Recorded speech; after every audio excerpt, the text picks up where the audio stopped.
На вторую вакцину. 27. На вторую вакцину приехала собачка. Да? Девочка.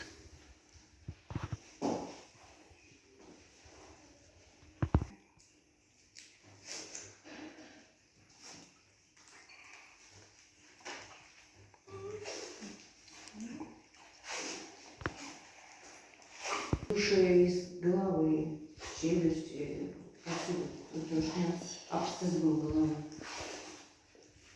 Так, это кажется.